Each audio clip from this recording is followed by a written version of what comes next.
Hello friends, welcome to my channel 5G trader में आप सबका स्वागत है। जैसे कि मैं हर वीक जो वीडियो अपलोड करता हूं उसका फंडामेंटल एंड टेक्निकल की बात करता हूं, साइकोलॉजी की बात करता हूं, मार्केट सिनेरियो की बात करता हूं। उसके आधार पे हम स्टॉक को सिलेक्ट करते हैं और उसमें पोजीशन लेते हैं। मैंने लास्ट जो वीडियो डाला है मेरे परफॉर्मेंस रिपोर्ट, यानी मैंने लास्ट 2 महीने में जितने सारे स्टॉक के बारे में वीडियो अपलोड किया है उसका परफॉर्मेंस किया है, किस तरह स्टॉक ने परफॉर्मेंस किया है, कितना रिटर्न दिया है। आप हो सके तो उसको जाके पहले चेक कीजिए, उसके बाद ये वीडियो देखिए। तो अभी जो फिलहाल सिनेरियो है, अगर निफ्टी का देखें या मार्केट का, हर किसी को यही लग रहा था 4 जून को कि मार्केट और भी नीचे जाने वाला है और वो लोग सेल कर रहे हैं। मगर मैंने उस दिन मेरे टेलीग्राम चैनल में या व्हाट्सएप ग्रुप में मैंने इसको दिया था कि it's time to opportunity to buy quality stocks.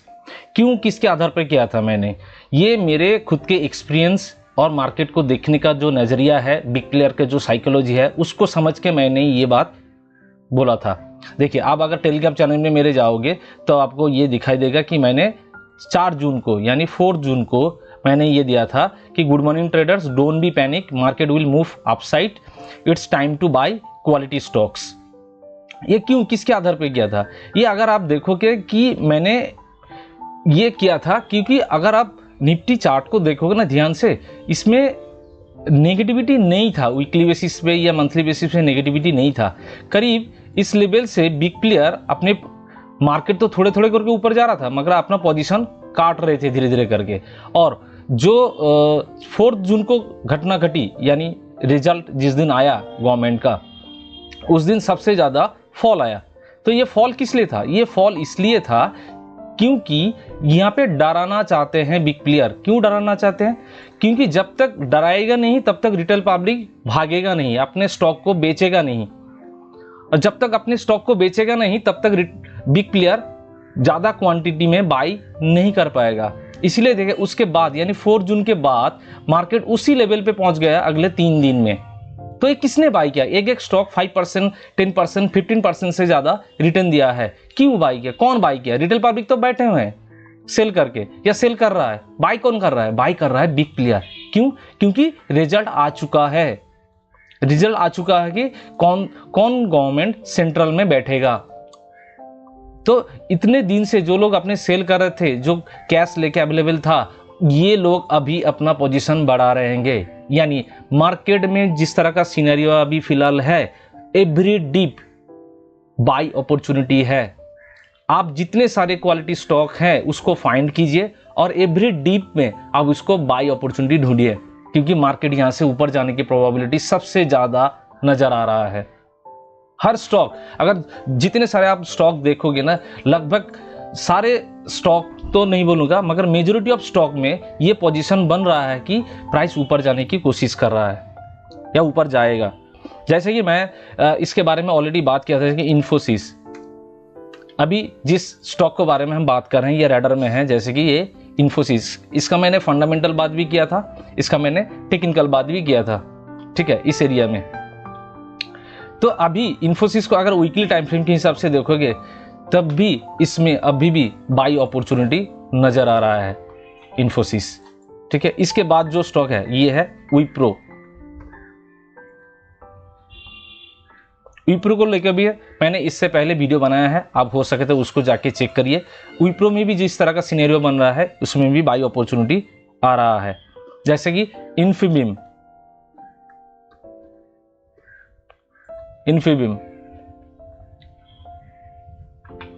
Infibeam लेके मैंने ऑलरेडी वीडियो बनाया था जब उसका प्राइस चल था करीब 18 रुपीज़, 19 रुपीज़, 23 रुपीज़, तब मैंने वीडियो दिया था। उसके बाद प्राइस ने करीब 42 रुपीज़ तक हाई लगा था। अभी इन्फीबीम जिस लेवल पे आके जिस तरह का वीकली टाइम फ्रेम में कैंडल बना रहा है, तो यहाँ से प्राइस ऊपर जाने की प्रोबेबिलिटी सबसे ज़्यादा हो रहा है। जैसे कि HFCL,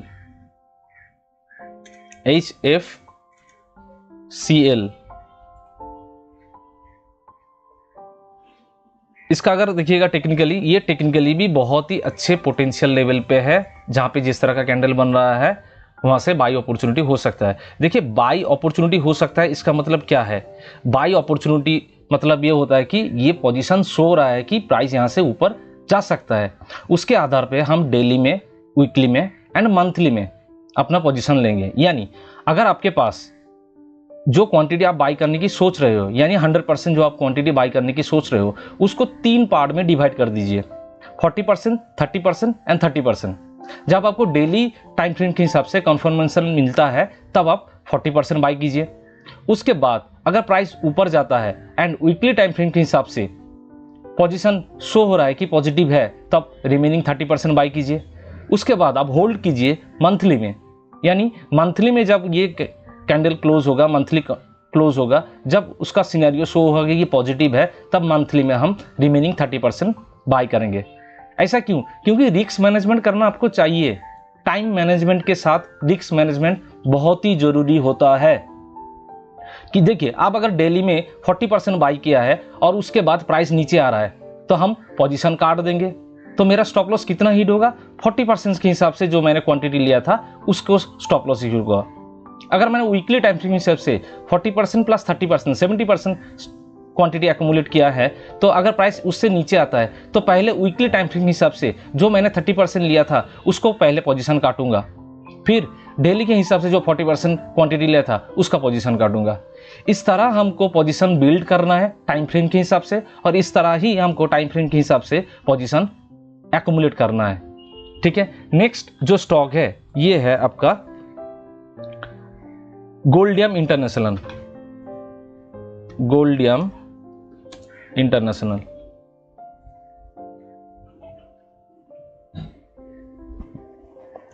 ये भी जिस तरह का पोजीशन शो कर रहा है, ये प्राइस ऊपर जाने के लिए शो हो रहा है। जैसे कि टानला प्लेटफॉर्म, इसको लेके मैंने ऑलरेडी वीडियो बनाया है, आप जाके उसको भी चेक कर सकते हो। जब मैंने वीडियो बनाया था तब उससे करीब 20% स्टॉक ने रिटर्न दिया है। अभी प्राइस जिस लेवल पे आया है वहां से भी प्राइस जिस तरह का वीकली टाइम फ्रेम के हिसाब से कैंडल शो कर रहा है, प्राइस ऊपर जाने की कोशिश कर रहा है, तो उस हिसाब से हम पोजीशन लेंगे। ठीक है। आप अगर देखोगे दोस्तों, तो मैंने SBI कार्ड को लेके वीडियो बनाया था। SBI कार्ड, तब उसका प्राइस चला था करीब 730, अभी प्राइस चल रहा है करीब 715, तो प्राइस वहां से ज्यादा नहीं बढ़ा है। मगर अभी जिस तरह का कैंडलस्टिक फॉर्म हो रहा है या प्राइस एक्शन बन रहा है, वहां से ये शो हो रहा है कि प्राइस यहां से ऊपर जाने के लिए, तो हम उसमें पोजीशन ले सकते हैं। पोजीशन लेना है नहीं लेना है ये आपकी मर्जी।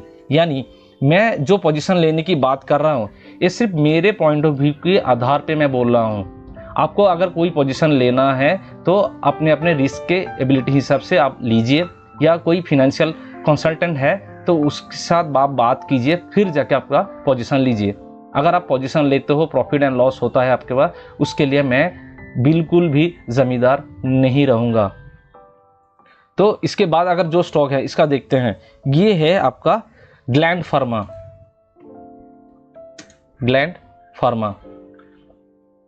फार्मा वीकली के हिसाब से जिस तरह का कैंडलस्टिक शो हो रहा है, जिस तरह का पैटर्न शो हो रहा है, इसको भी ये पोजीशन शो हो रहा है कि प्राइस ऊपर जाने के लिए। मार्केट का जिस तरह का सिनेरियो है, अभी लगभग हर स्टॉक बुलिश पैटर्न बना रहा है जहां से प्राइस ऊपर जाने की कोशिश कर रहा है।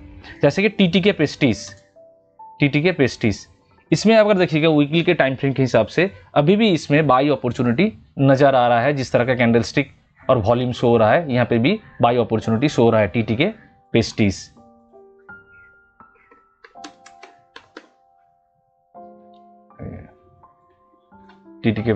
ओके। नेक्स्ट जो स्टॉक है clean science and technology,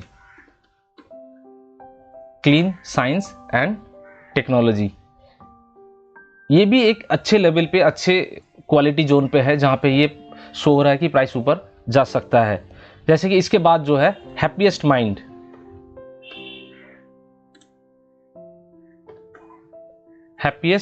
mind and technology, ये स्टॉक लगभग अपने ऑल टाइम हाई से बहुत ही नीचे आ गया है। यानी आप अगर देखोगे ये स्टॉक अपने ऑल टाइम हाई से लगभग कितना परसेंट, 50% नीचे आ गया था। अभी जिस लेवल पे ट्रेड कर रहा है ये करीब 46% लेवल पे ट्रेड कर रहा है। तो क्या इसमें हमको अपॉर्चुनिटी ढूंढनी चाहिए?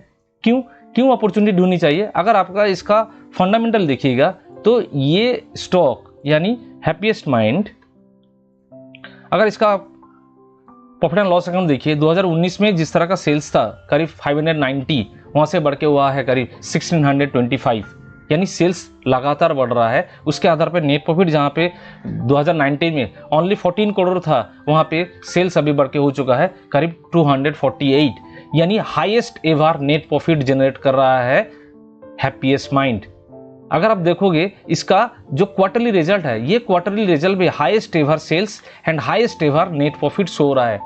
तो कोई भी कंपनी अगर हाईएस्ट एवर सेल्स या net profit quarterly and annually present कर रहा है और उसके टेक्निकली एक अच्छे बाइंग लेवल पे है, तो उस लेवल पे उसको बाई एक्यूमुलेट करना चाहिए। ये मेरे पॉइंट ऑफ व्यू से मैं बोल रहा हूँ।